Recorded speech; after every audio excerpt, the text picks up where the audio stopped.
Okay, I'm going to make a confession here on this video. I was not a mother of quiet faith as my children grew. I was busy in the church, and on the outside I looked good. But my children knew that the mom they had at home was not the one that everybody else saw on Sunday.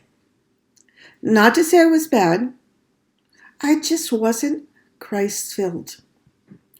I was a good Christian by almost everybody else's standard. Jesus and I were the best of buds.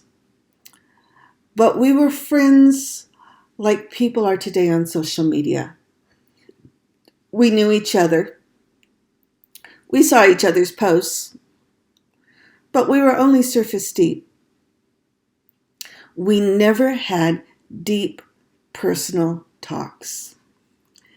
After that day on my sofa, when I finally heard God speaking to me, I wanted to change.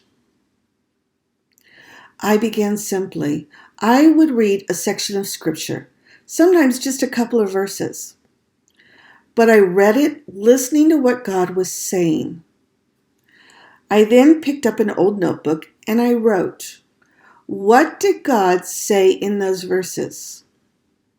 What was He telling me about Him? And how did I need to respond? 15 minutes.